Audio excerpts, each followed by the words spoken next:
Shri Gurukul science academy YouTube channel पर मैं रोशन दया chemistry PGT सभी विद्यार्थियों का अभिनंदन करता हूं। हमारा अध्याय चल रहा है वैद्युत रसायन, जिसके पार्ट सेकंड में हम जो आज स्टडी करेंगे धातुओं का जो इलेक्ट्रोड विभव होता है वो हम कैसे उसकी गणना करते हैं उसके बारे में स्टडी करेंगे। तो आज हम स्टडी करेंगे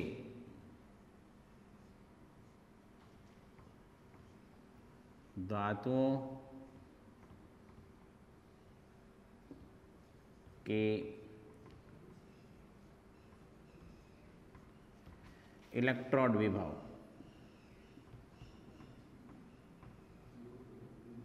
धातुओं के इलेक्ट्रोड विभव की गणना।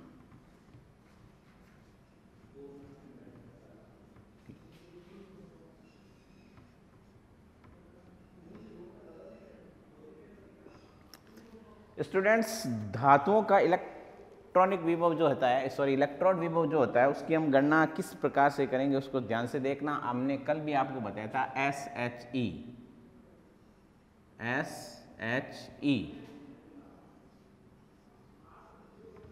यानी इसके द्वारा करते हैं। ये क्या चीज है? मानक हाइड्रोजन इलेक्ट्रोड द्वारा।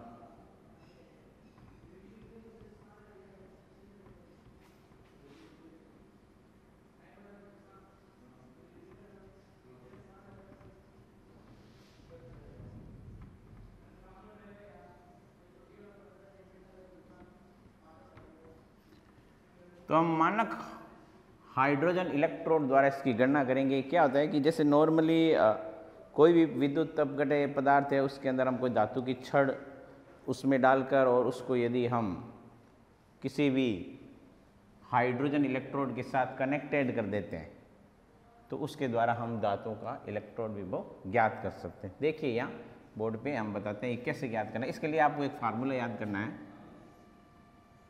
E nought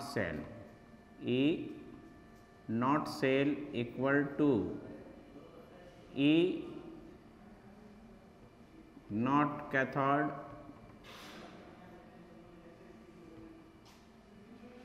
minus E nought anode. ये फार्मूला आपको लगाना। तो देखिए स्टूडेंट्स, मानक हाइड्रोजन इलेक्ट्रोड द्वारा ही किसी धातु के इलेक्ट्रोड विभव की गणना की जा सकती है। अब देखिए कैसे। जैसे मेरे पास में यहाँ ये पात्र है और यहाँ मेरे पास में हाइड्रोजन इलेक्ट्रोड है, मानक हाइड्रोजन इलेक्ट्रोड जो मैंने आपको पार्ट 1 में बताया था। उसमें एक कांच की ऐसे ट्यूब होती है और ट्यूब में क्या लगा रहता है? प्लेटिनम का इलेक्ट्रोड। ये प्लेटिनम का इलेक्ट्रोड लगा है, प्लेटिनम का इलेक्ट्रोड। और इसके नीचे प्लेटिनम पत्र लगा है। इस ग्लास की ट्यूब में हम 1 एटमॉस्फेयर प्रेशर पर हाइड्रोजन गैस फ्लो करते हैं और 1 मोलरिटी का इसमें HCl है।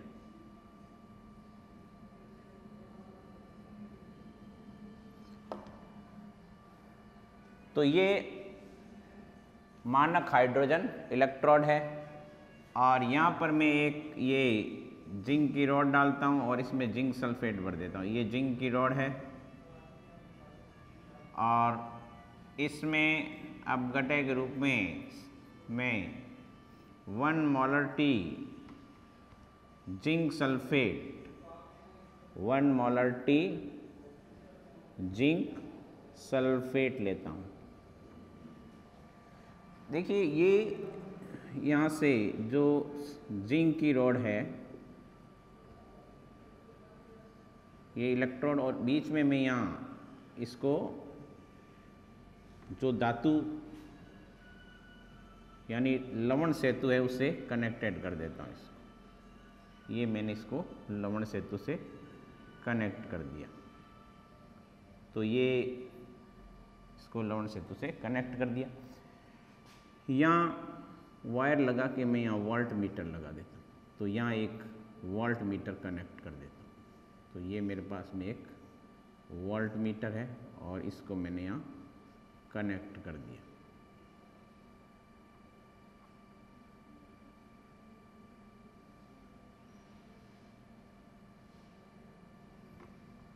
अब देखिए,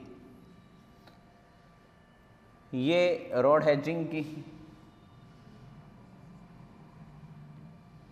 मैंने कल बताया था जिंक इलेक्ट्रोड। स्टूडेंट्स, मैंने कल क्या बताया था कि जो ये प्लेटिनम की रॉड है, यानी प्लेटिनम का जो इलेक्ट्रोड है, किसमें है ये प्लेटिनम का इलेक्ट्रोड? ये है मानक हाइड्रोजन इलेक्ट्रोड में। ये जो प्लेटिनम है ये एनोड और कैथोड दोनों का काम कर सकता है। अब इस स्थिति में ये एनोड होगा या कैथोड होगा। तो देखिए, ये इसके अंदर जिंक सल्फेट और जिंक है, तो ये देखिए सीधा सीधा इसमें ऑक्सीडेशन रिएक्शन होगी, ऑक्सीकरण अभिक्रिया होगी। और मैंने कल ही बताया था कि जहाँ ऑक्सीकरण अभिक्रिया होती है वहाँ पर हमेशा ये काम करेगा एनोड का। तो जिस और ऑक्सीकरण की क्रिया होती है वो क्या करेगा? एनोड का काम करेगा, क्योंकि ये यहाँ से इलेक्ट्रॉन छोड़ देगा। तो यहाँ से इलेक्ट्रॉन्स यहाँ जाएंगे और ये इलेक्ट्रॉन को ग्रहण करेगा। ये इलेक्ट्रॉन का त्याग कर रहा है तो एनोड हो गया, और ये इलेक्ट्रॉन को ग्रहण करेगा। तो यहाँ अपचयन की अभिक्रिया हुई, अपचयन। तो ये हो गया आपके कैथोड। और मैंने बताया था आपको कि जो मानक इलेक्ट्रोड विभव उसकी वैल्यू होती है 0.0 वोल्ट। मानक इलेक्ट्रोड विभव, जो मानक इलेक्ट्रोड विभव है, मानक इलेक्ट्रोड विभव, उसकी जो वैल्यू होती है वो क्या होती है? 0.0 वोल्ट, 0 होती है। तो अब देखिए ये फार्मूला, इसमें सपोज कीजिए यहाँ जब विद्युत धारा प्रवाहित हुई, विद्युत धारा हमेशा इलेक्ट्रॉन की विपरीत दिशा में फ्लो होगी, यानी इस डायरेक्शन में फ्लो होगी। तो ये देखिए जब विद्युत धारा प्रवाहित होती है तो इस वोल्ट मीटर में जो पाठ्यांक है, रीडिंग है, वो सपोज कीजिए 0.76 वोल्ट आ गई। और कैथोड के लिए, मानक इलेक्ट्रोड विभव कैथोड के लिए E0, तो ये हो गया 0। माइनस एनोड के लिए निकालना तो उसको X माना, तो स्पष्ट है ये आएगा 0.76 इक्वल टू -x। तो -x यानी इसकी वैल्यू हो गई -0.76। तो ये इसकी वैल्यू आ गई। अब देखिए, मान लीजिए यहाँ मैंने जिंक सल्फेट लिया, इसकी स्थान पर यदि मैं कॉपर सल्फेट ले लूँ तो क्या होगा? तो देखिए दूसरी स्थिति में मैं कॉपर सल्फेट लेता हूँ, तो यहाँ ये देखिए इस बार मैं इसमें कॉपर सल्फेट ले रहा हूँ, और कॉपर सल्फेट में कॉपर की राड डाल रहा हूँ। इस बार मैंने इसमें इलेक्ट्रोड कॉपर का बनाया है, ये कॉपर का इलेक्ट्रोड है, और इसमें 1 मोलर T कॉपर ऑक्साइड है, सॉरी कॉपर सल्फेट है। अब देखिए यहाँ ये मानक हाइड्रोजन इलेक्ट्रोड,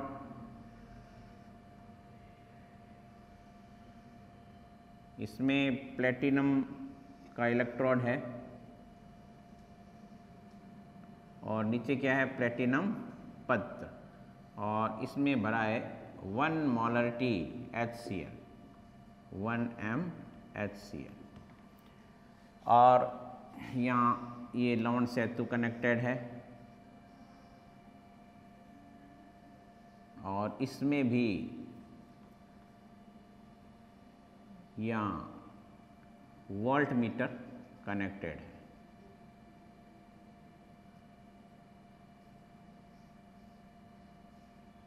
यहाँ मैंने इसके अंदर वोल्ट मीटर कनेक्ट कर दिया।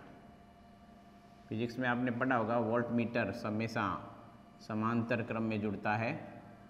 तो ये देखिए इस डायग्राम कोई विशेष अंतर नहीं है, अंतर केवल इतना ही है कि इस बार मैंने यहाँ कॉपर सल्फेट ले लिया। इस बार देखिए इसमें एनोड का कार्य कौन करेगा, कैथोड का कार्य कौन करेगा, क्योंकि देखो मैंने आपको यहाँ बताया था कि जो प्लेटिनम होता है यानी हाइड्रोजन इलेक्ट्रोड होता है, मानक हाइड्रोजन इलेक्ट्रोड, उसमें जो प्लेटिनम का इलेक्ट्रोड होता है वो एनोड और कैथोड दोनों का काम कर सकता है। तो यहाँ तो कैथोड का काम किया, लेकिन यहाँ देखिए क्या होता है कि जो इलेक्ट्रॉन होगा वो एक्सेप्ट करेगा कॉपर, तो यहाँ अपचयन की अभिक्रिया होगी और जहाँ अपचयन की क्रिया होगी वहाँ कैथोड,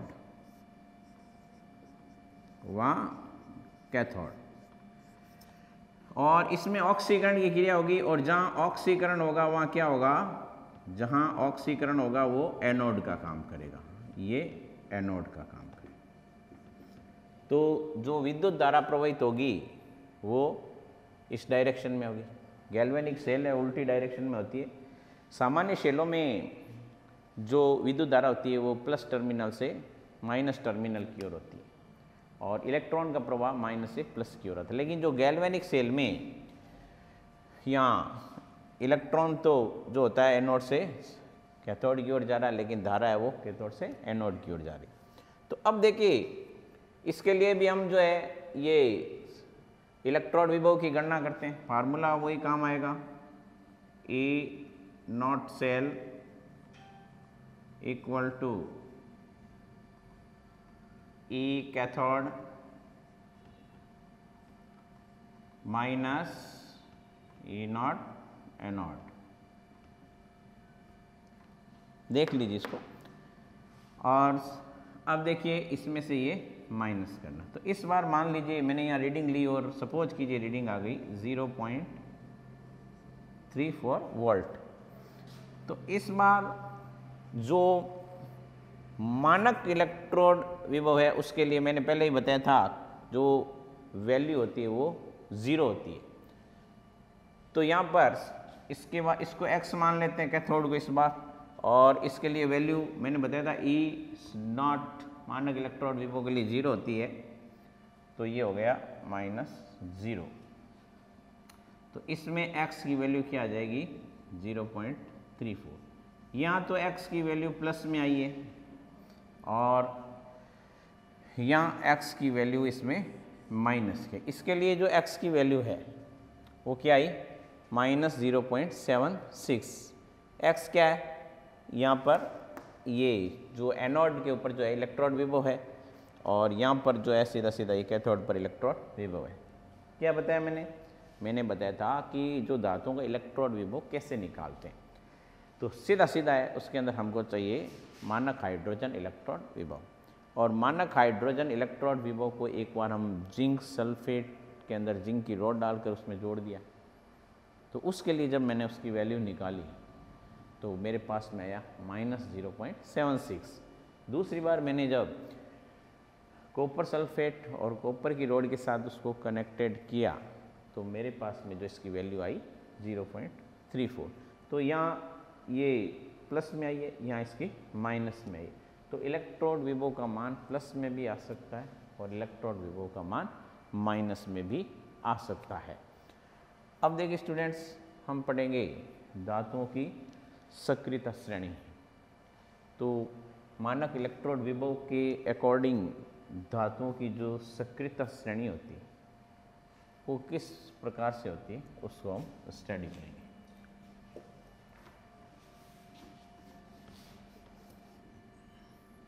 धातुओं की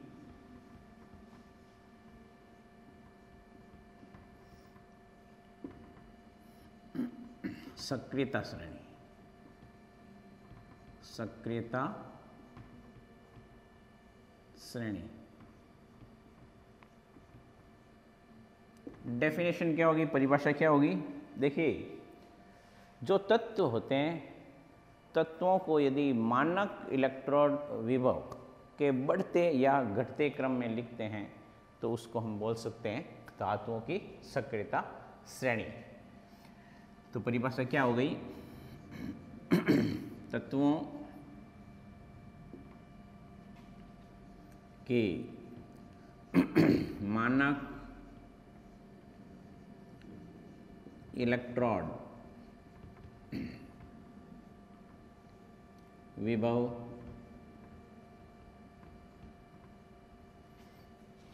को घटते या बढ़ते क्रम में लिखना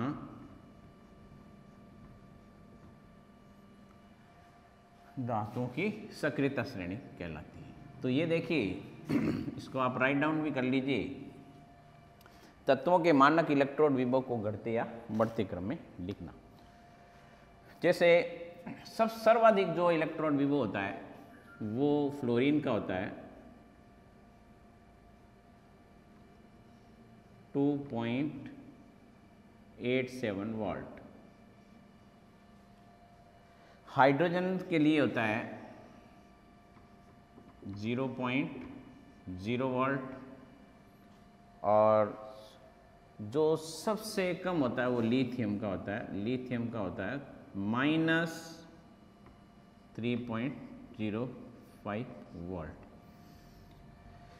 सक्रियता श्रेणी में जैसे आपने उदाहरण देखा होगा, क्लासों में पढ़ा होगा, विस्थापन अभिक्रिया, उसमें अधिक सक्रिय धातु जो होती है वो अपने से कम सक्रिय धातु को विस्थापित कर देती है। जैसे यहाँ देखिए, जैसे मैं आपको बता रहा हूँ यहाँ, इससे क्या फ़ायदा होता है? इससे एक तो ये लाभ होता है कि इसके द्वारा ऑक्सीकरण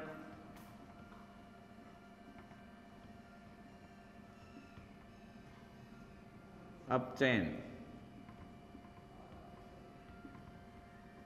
की व्याख्या होती है, और जो रेडॉक्स अभिक्रिया होती है, रेडॉक्स अभिक्रिया वो होगी या नहीं होगी ये भी इससे पता चल जाता है। जैसे देखो, ये आयरन है, ये निकल के साथ में रिएक्शन कर रहा है, तो ये Fe+2 प्लस निकल। स्पष्ट है कि जो आयरन है वो 2 इलेक्ट्रॉन जो है, 2 इलेक्ट्रॉन का त्याग कर रहा है, और जो निकल है वो 2 इलेक्ट्रॉन को एक्सेप्ट कर रहा है। तो स्पष्ट है कि इसमें ऑक्सीकरण भी हो रहा है और अपचयन भी हो रहा है, क्योंकि जो इलेक्ट्रॉन का त्याग करता है वो ऑक्सीकरण अवस्था होती है, ऑक्सीकरण रिएक्शन होती है, और जो इलेक्ट्रॉन ग्रहण करता है वो अपचयन अभिक्रिया होती है। तो दोनों अभिक्रिया हो रही है, तो जिसमें दोनों अभिक्रिया होती है वो कौन सी अभिक्रिया कहलाती है? रेडॉक्स अभिक्रिया। तो इसमें रेडॉक्स अभिक्रिया होती है। तो ये क्वेश्चन ऐसे पूछा जाता है कि जैसे मान लीजिए एक आयरन का पात्र है, लोहे का पात्र है, ये लोहे का पात्र है, ये एक आयरन का पात्र है। क्या इस लोहे के पात्र में निकल सल्फेट रखा जा सकता है? नहीं रखा जा सकता। देखिए, यदि इसमें निकल सल्फेट रख दें तो क्या होगा, सीधा सीधा निकल सल्फेट और आयरन की रिएक्शन होगी, और आयरन जो आयरन है वो निकल से अधिक सक्रिय है और ये पावरफुल होने के कारण से इसको विस्थापित कर देता है, तो आयरन सल्फेट बन जाता है, आयरन सल्फेट। हम किसी विलेन को किसी बर्तन में सुरक्षा के लिए रखते हैं, लेकिन यहाँ आयरन सल्फेट बन जाता है, तो इसलिए हम लोहे के बर्तन में निकल सल्फेट को नहीं रख सकते। एक दो अभिक्रिया और देखिए, जैसे आयरन होता है, उसको कॉपर सल्फेट के साथ रिएक्शन कराई जाती है, यानी लोहे को कॉपर सल्फेट के साथ अभिक्रिया कराई जाती है, तो ये आयरन सल्फेट और कॉपर को ये अलग कर देते। अब देखो, ये आयरन जो था वो पावरफुल था, जिसके कारण से इसने कॉपर को विस्थापित कर दिया, लेकिन कॉपर को यदि आयरन सल्फेट में रख दें तो देखिए ये कम सक्रिय धातु है आयरन की तुलना में, तो ये रिएक्शन नहीं हो सकती, ये रिएक्शन नहीं होगी, क्योंकि कॉपर आयरन को विस्थापित नहीं कर सकता। क्योंकि जो सक्रियता श्रेणी है उसमें आयरन ऊपर आता है, कॉपर नीचे आता है, तो ये ज़्यादा सक्रिय है। एक उदाहरण और देखिए, जैसे जिंक है, जिंक की रिएक्शन करा दी जाती है सल्फ्यूरिक अम्ल की, किंग ऑफ एसिड, सल्फ्यूरिक अम्ल, तो क्या होगा, zinc sulphate plus hydrogen gas produce होगी। तो यहाँ देखिए जिंक ने हाइड्रोजन को विस्थापित कर दिया, क्योंकि जिंक सक्रियता श्रेणी में हाइड्रोजन से ज़्यादा एक्टिव है, सक्रिय है। और इसके विपरीत यदि मैं यहाँ कॉपर और ये H2SO4, तो ये कॉपर, ये विस्थापन विक्रिया नहीं होगी। तो धातुओं की जो सक्रियता श्रेणी है उनको यदि बढ़ते अथवा घटते क्रम में लिखा जाता है, असेंडिंग ऑर्डर या डिसेंडिंग ऑर्डर में, आरोही या अवरोही क्रम में लिखा जाता है, तो उसको हम कहते हैं धातुओं की सक्रियता श्रेणी। इससे हमें ये पता चल जाता है कौन रेडॉक्स अभिक्रिया करेगा, कौन नहीं करेगा।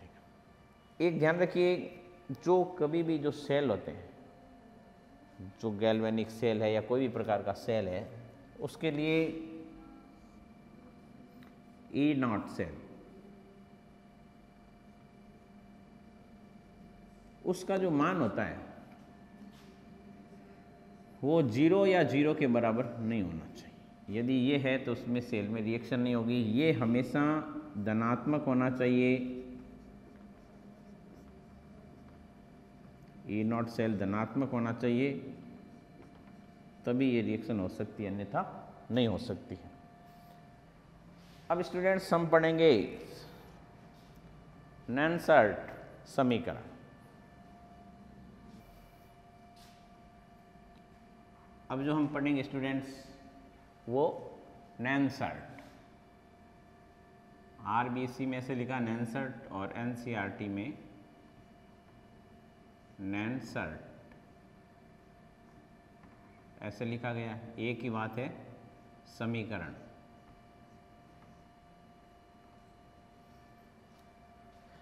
नैनसर्ट समीकरण, लैंग्वेज का कोई केमिस्ट्री में ज़्यादा फर्क नहीं पड़ता है। तो नैनसर्ट समीकरण जो है वो हम पढ़ेंगे, वो क्या है।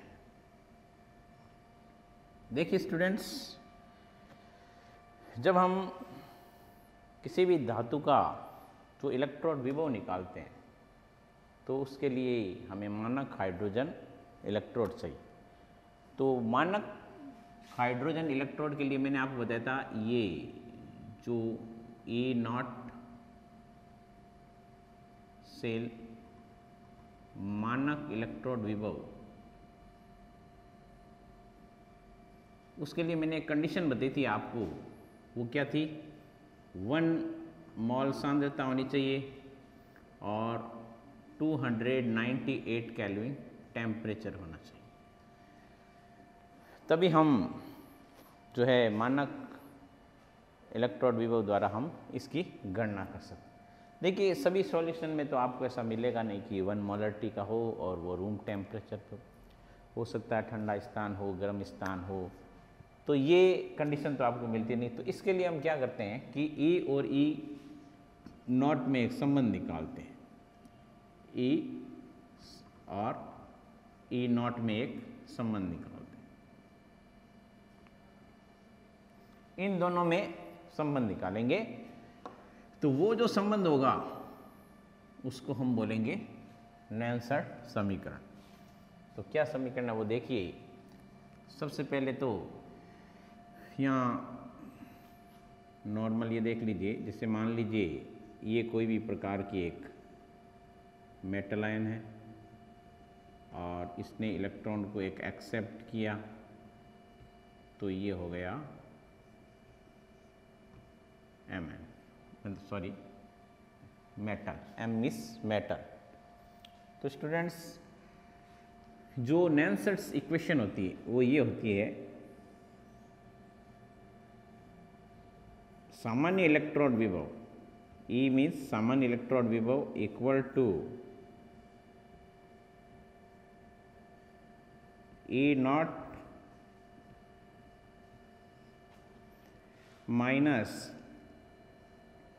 2.303 RT upon NF log concentration of M upon concentration of M ion।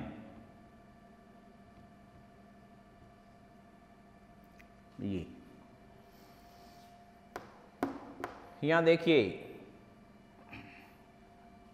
जो E क्या है, यहाँ E सेल जो यहाँ लिख देता हूँ साइड में। यहाँ देखिए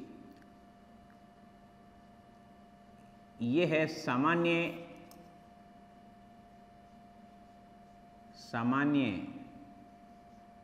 इलेक्ट्रोड विभव, सामान्य इलेक्ट्रोड विभव।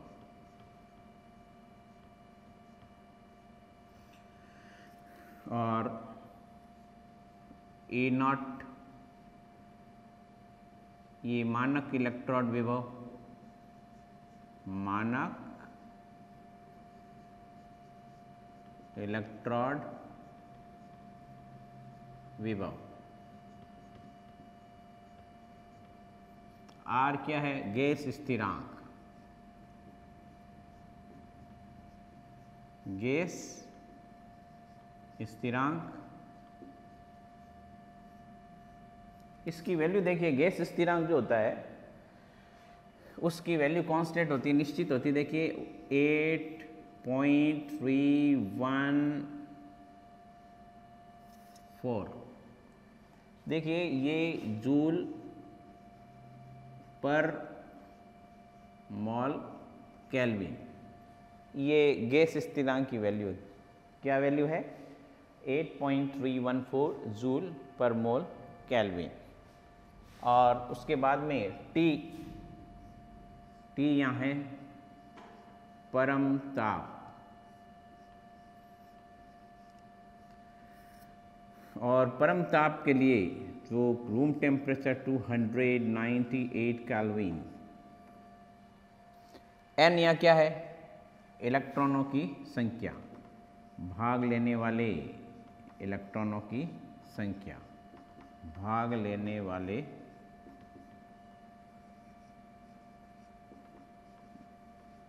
इलेक्ट्रॉनों की संख्या।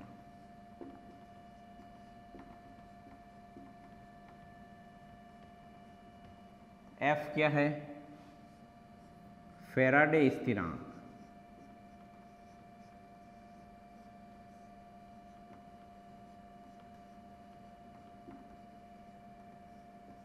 फैराडे स्थिरांक क्या होता है, देखिए एक मोल इलेक्ट्रॉन्स में जितना आवेश होता है उसको फैराडे स्थिरांक कहा जाता है। तो मैं यहाँ लिख देता हूँ एक मॉल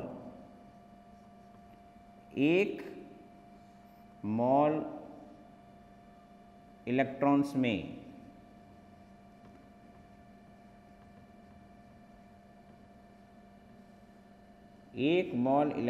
में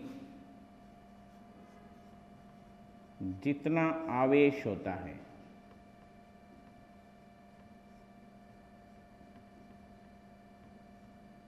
उसे फेराडे स्थिरांक बोला जाता है, और वो भी कांस्टेंट है, फिक्स है। उसकी वैल्यू होती है 500 कूलाम। उसके बाद में देखिए यहाँ m क्या है, m है धातु की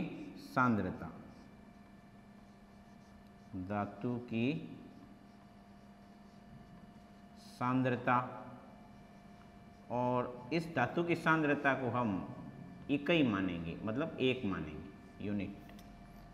उसके बाद में धातु के आयन की सांद्रता m + n, ये है धातु आयन की सांद्रता।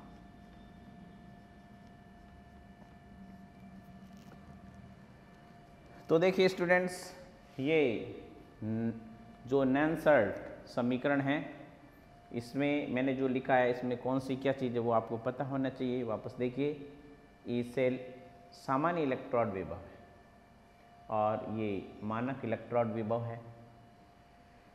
आर है वो गैस स्थिरांक है जिसकी वैल्यू 8.314 जूल स्मॉल केल्विन होती है। उसके बाद टी परम ताप है जिसकी वैल्यू 298 केल्विन होती है। उसके बाद में n भाग लेने वाले इलेक्ट्रॉन्स की संख्या है और f फेराडे स्थिरांक। एक मोल इलेक्ट्रॉन्स में जो आवेश होता है वो फेराडे स्थिरांक कहलाता है, जिसकी वैल्यू 56500 कूलाम। उसके बाद में जो m है वो धातु आयन की सांद्रता है और m प्लस जो n है वो जो है धातु आयन की सांद्रता। ये केवल धातु, ये देखिए m, ये धातु की सांद्रता है, ये धातु आयन की सांद्रता, इसको मैंने एक मान लिया तो क्या होगा। देखिए अब ये सामान्य इलेक्ट्रोड विभव equal to A0 minus 2.303 RT upon NF log, इसको मैंने 1 मान लिया तो ये हो गया 1 अपॉन ये धातु आयन्स। अब देखिए स्टूडेंट्स, इसकी वैल्यू हमको पता है R की, टेम्परेचर की और F की, क्योंकि कांस्टेंट है तो हम इसको ऐसे लिख सकते हैं E cell equal to E0 minus, अब देखिए जब हमारे पास में R की वैल्यू है 8.314, T की वैल्यू है 298 और F की हमारे पास में वैल्यू है, तो हम इनको वैल्यू जब पुटिंग करके सॉल्व करते हैं तो हमारे पास में आ जाता है 0.591 अपॉन n। इससे कैलकुलेशन इजी हो जाती है, तो ये हो गया log 1 upon m n plus 2। तो हमारे पास में ये वैल्यू इसके लिए आ गई है। तो स्टूडेंट्स, आपने देखा एक हमारे पास में एक छोटे से धातु के लिए नैनसर्ट समीकरण आ गया, इसका स्क्रीनशॉट ले लीजिए।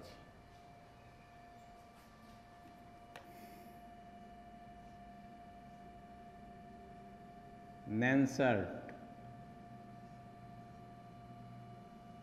समीकरण द्वारा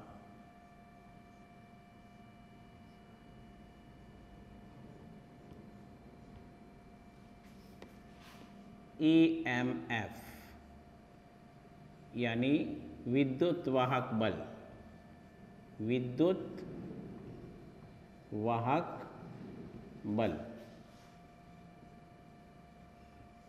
की गणना।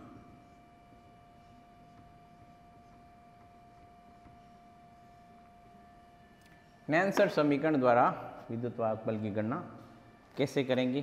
तो देखिए, कल हमने जो गैल्वेनिक सेल लिखा था उसके लिए मैं स्वरूपण जो लिखा था उसके लिए कैसे लिखा था, इस प्रकार से। सबसे पहले यहाँ एनोड, फिर मैंने एक ऊर्ध्वाधर लाइन, और फिर यहाँ ये +2, फिर लवण सेतु के लिए यहाँ डबल लाइन, फिर ये कॉपर +2, और फिर यहाँ सिंगल लाइन और ये कॉपर। तो ये देखिए, इस साइड में कैथोड और इस साइड में एनोड था। तो हमारे पास में यदि मैं इनके लिए लिखूं तो मैं इस प्रकार से लिख सकता हूं। सबसे पहले मैं कैथोड के लिए लिख रहा हूं,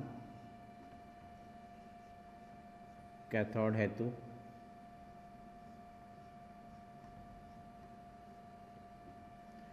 अच्छी तरह से समझना है, कंसेप्ट ठीक क्लियर करना है, रटना नहीं है। तो देखिए, यहाँ कैथोड हेतु सबसे पहले जब मैं रिएक्शन लिखता हूँ तो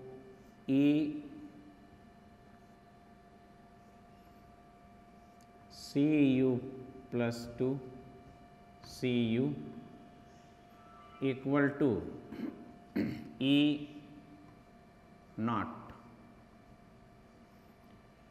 Cu+2 Cu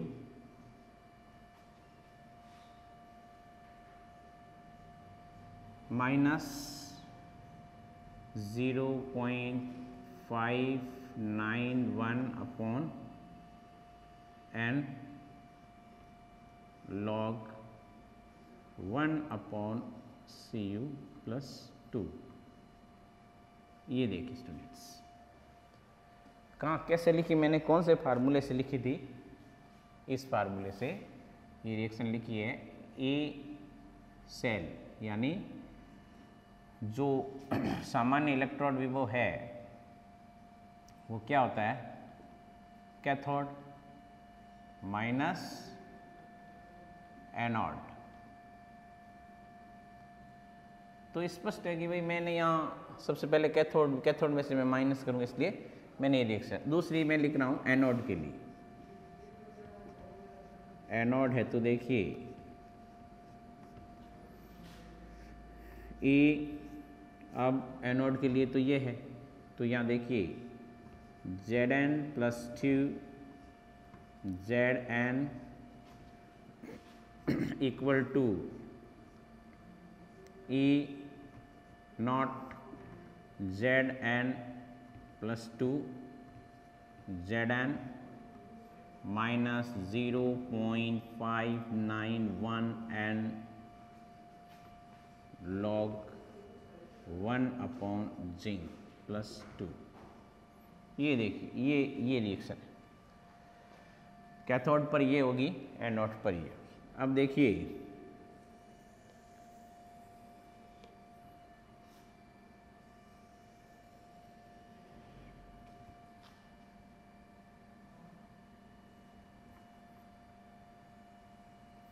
अब हम इस रिएक्शन को सॉल्व करेंगे। तो यहाँ देखिए, जो ये सबसे पहले यहाँ सामान्य इलेक्ट्रोड विभव, तो ये देखिए सामान्य इलेक्ट्रोड विभव तो स्पष्ट है कि इसमें से जब ये माइनस करेंगे, कैसे करेंगे, देखो या माइनस या प्लस कर देंगे तो ये आ जाएगा एक यहाँ सामान्य इलेक्ट्रोड विभव आ जाएगा से, और जब इसमें से ये माइनस करेंगे तो ये नॉट है, ये भी नॉट है, तो यहाँ आ जाएगा E0।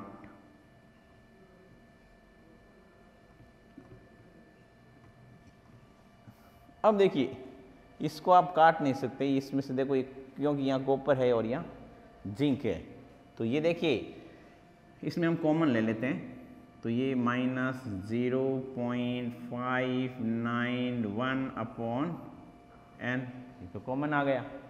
अब देखो पीछे क्या बचा, इसमें log 1 अपॉन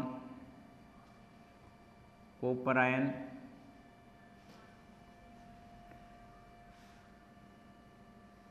यहाँ प्लस है लेकिन बार माइनस है तो साइन चेंज हो जाएगा, तो ये आ जाएगा माइनस log 1 अपॉन जिंक +2। ये देखिए ये हमारे पास में इसकी वैल्यू आई है, यानी कि इसको सॉल्व करने का ये तरीका। अब देखिए स्टूडेंट्स, हमारे पास में ये ई सेल आप जानते हो सामान्य इलेक्ट्रोड विभव है, मानक इलेक्ट्रोड विभव है, और इसकी वैल्यू हमने पहले ही निकाली थी कंडेंसर समीकरण से, और हमारे पास में ये आ गया। अब देखिए log a माइनस बी क्या होता है? log a माइनस बी होता है log a अपॉन बी। तो यहाँ E cell equal to E not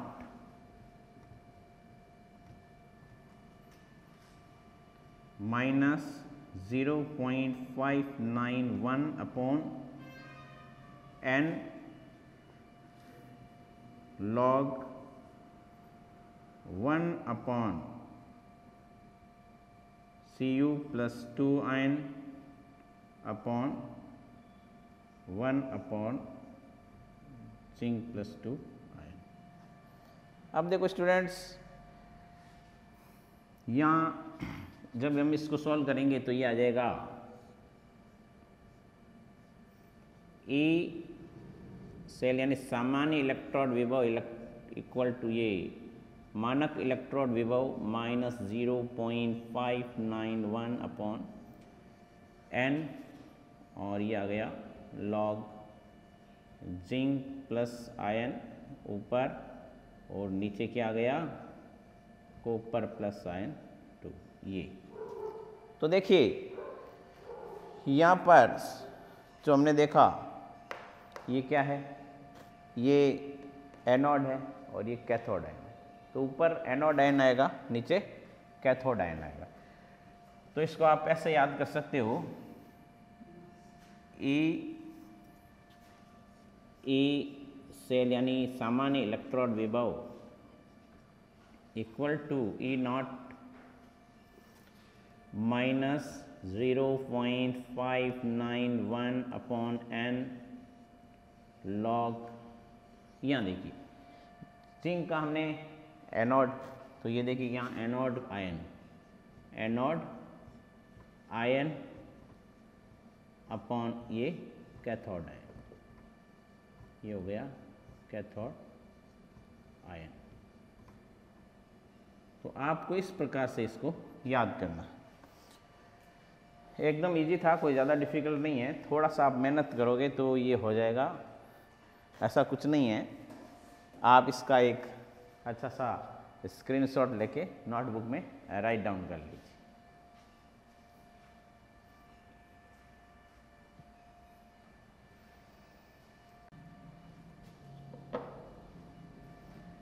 अब देखिए स्टूडेंट्स, इसमें आपको एक थोड़ा सा ध्यान रखना है, वो ये रखना है कि जो n की संख्या होती है वो हमेशा दोनों पक्ष में इक्वल होनी चाहिए। जैसे ये देखिए, मान लीजिए ये निकल, ये निकल आयन, ये लवण सेतु, और मान लीजिए ये, अब देखो यहाँ पर क्या हुआ, ये जो इस साइड में तो हमारे पास में ये क्या था, कैथोड, ये एनोड था। इस पे यहाँ दोनों जो आयन थे समान थे, यहाँ नहीं है। ऐसी स्थिति में आपको क्या करना है, n की वैल्यू इक्वल होनी चाहिए। तो वो कैसे होती है, देखिए n की वैल्यू हमको इक्वल कैसे करना है। जैसे ये निकल है, निकल ने 2 इलेक्ट्रॉन का त्याग किया और अर्जेंटम जो चांदी है उसने 1 इलेक्ट्रॉन को एक्सेप्ट किया।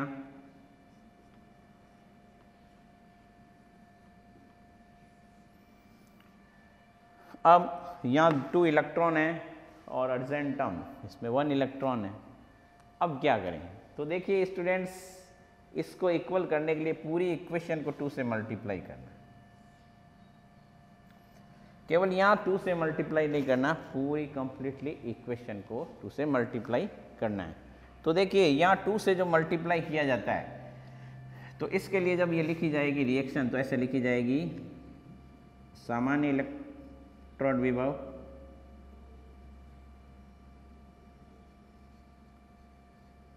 Equal to E not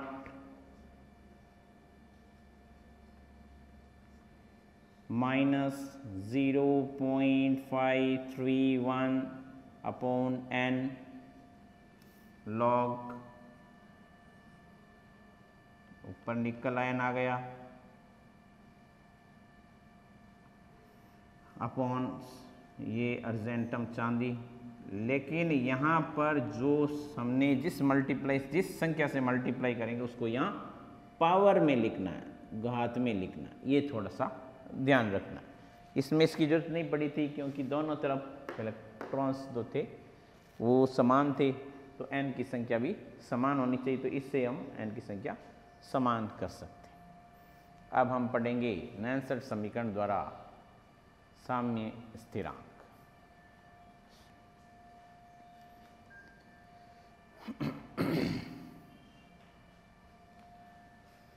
students देखिए, जो नैनसेट समीकरण द्वारा साम्य स्थिरांक, ये हम पढ़ेंगे।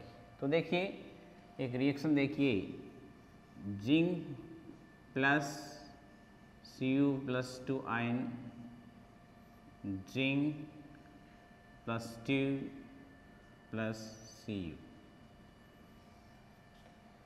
आपने 11th में पढ़ा है जो साम्य स्थिरांक होता है Kc, जो Kc की जो वैल्यू होती है कांस्टेंट्स यानी साम्य स्थिरांक, वो क्या, उसकी वैल्यू क्या होती है? उत्पादों का सक्रिय द्रव्यमान का गुणनफल अपॉन जो अभिकारक है उनका सक्रिय द्रव्यमान का गुणनफल, यानी क्रियाफल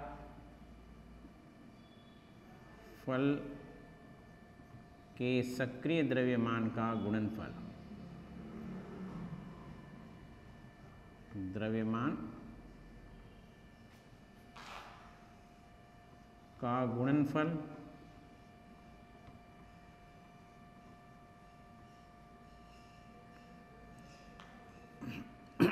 इनको सांद्रता का गुणनफल भी लिख दिया जाता है कई जगह, और ये क्रिया कारक या अभिकारक कुछ भी लिख सकते हो, क्रिया कारक के सक्रिय द्रव्यमान का गुणनफल।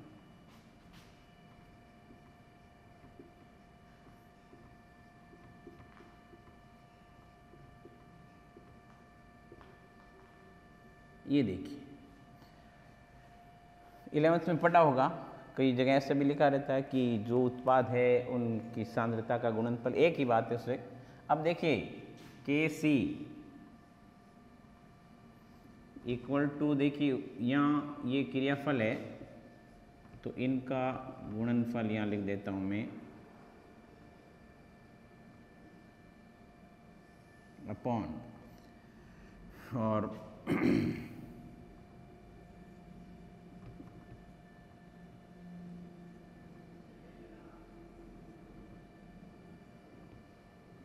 ये। अब कॉपर को और जिंक को मैं यूनिट मान लेता हूँ, इकाई मान लेता हूँ, एकांक मान लेता हूँ। तो इस Cu को भी मैंने 1 मान लिया, जिंक को भी मैंने 1 मान लिया। तो मेरे पास में वैल्यू आ गई Kc equal to zinc plus 2 upon copper plus 2, मेरे पास में ये वैल्यू आ। अब नैनसेट समीकरण क्या कहती है वो देखिए, सामान्य इलेक्ट्रोड विभव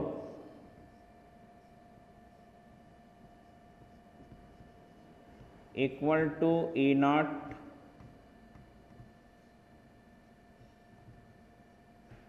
minus 2.303 R T upon N F log zinc plus 2 upon C U plus 2। इन्हीं के लिए लिख रहे हैं हम। तो ये आ गया E cell E nought cell minus, इसको सोल्व करके भी लिख सकते हो, 0.591 अपॉन एन, और यहाँ लोग इनकी जगह में के सी रख सकता हूँ, क्योंकि के सी जेड एन प्लस 2 और सी यू प्लस 2 आयन के इक्वल है। तो मैं यहाँ लिख देता हूँ के सी। अब देखिए स्टूडेंट्स, जब साम्य अवस्था होती है तो क्या होगा, ये इलेक्ट्रॉन को डोनेट करेगा, ऑक्सीकरण रिएक्शन होगी, तो डोनेट करते करते एक ऐसी स्थिति हो जाएगी जब इलेक्ट्रॉन डोनेट होना बंद हो जाते हैं। और जब इलेक्ट्रॉन डोनेट होना बंद हो जाते हैं तो ऐसी स्थिति में विद्युत धारा प्रवाहित नहीं होगी।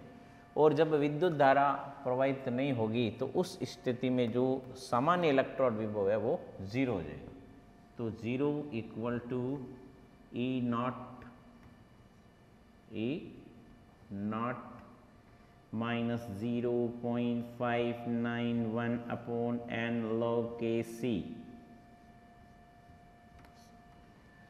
अब देखिए इसको मैं पक्षांतरण कर देता हूं, तो ये आ गया E इक्वल टू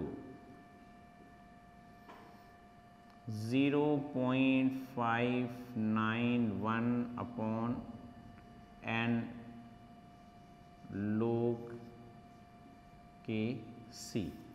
देखिए स्टूडेंट्स, ये जब यहाँ से पक्षांतरण हुआ तो माइनस में हो गया, और यहाँ भी माइनस था तो माइनस और माइनस कैंसिल हो गए, और माइनस माइनस कैंसिल हो जाने के कारण से मेरे पास में ये वैल्यू आ गई। अब देखिए स्टूडेंट्स, मेरे पास में जब ये वैल्यू आई तो मैं इसको मल्टीप्लाई कर देता हूँ, तो ये आ गया n सामान्य इलेक्ट्रोड विभव इक्वल टू 0.591 log के सी, और log के सी की वैल्यू निकालता हूँ, तो log K C equal to 0.591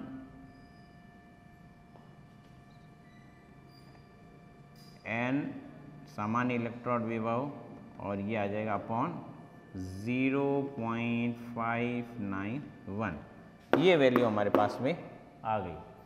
अब देखिए, इस मान लेते हैं ये वैल्यू, इसका आंसर x आ गया, सपोज कर लीजिए आ गया, तो हम इसको ऐसे लिख सकते हैं k equal to anti log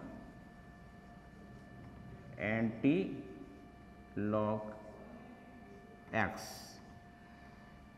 anti log जो लॉग होता है उसका एकदम उल्टा होता है, उसका ऑपोजिट होता है, तो वो हम एंटी लॉग सॉल्व करना आना चाहिए, एंटी लॉग की वैल्यू देखनी आनी चाहिए, तो हम इसको न्यूमेरिकल वैल्यू में सॉल्व कर सकते हैं। तो इसका एक अच्छा सा स्क्रीनशॉट ले लीजिए और नोटबुक में लिख लीजिए।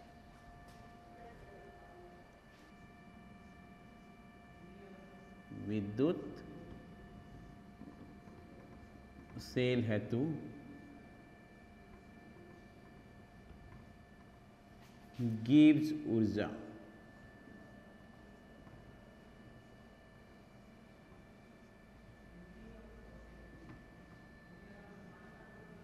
ये हम निकालेंगे।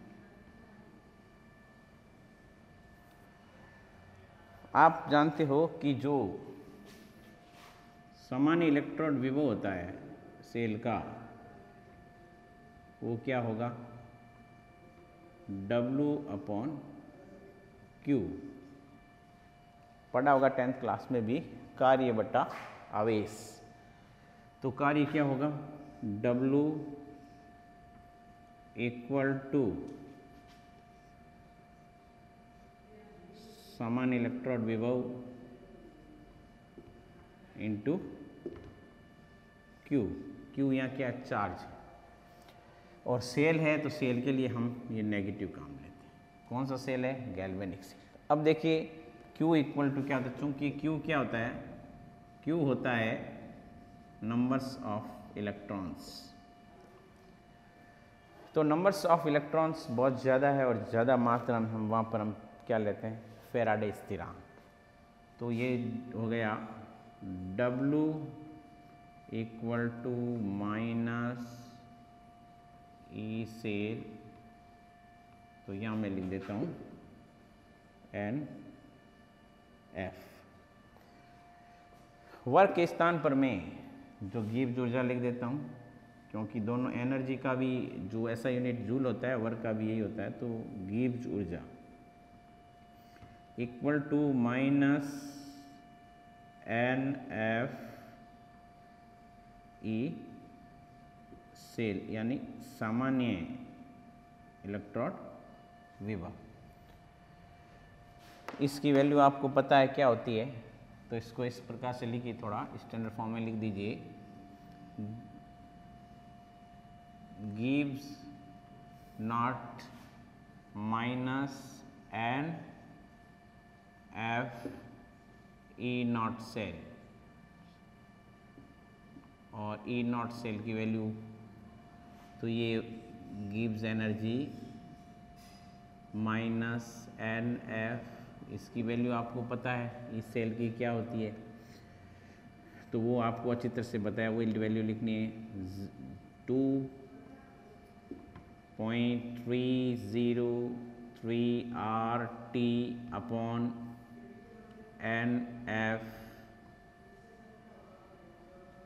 या लोग KC भी लिख सकते हो, KC। तो यहाँ देखिए ये इससे ये इक्वल है और यहाँ माइनस है, तो ये इससे कैंसिल हो गया। तो मेरे पास में आ गया गिव्स एनर्जी = -2.303 RT/KC। तो ये गिब्स ऊर्जा आ गई हमारे पास में।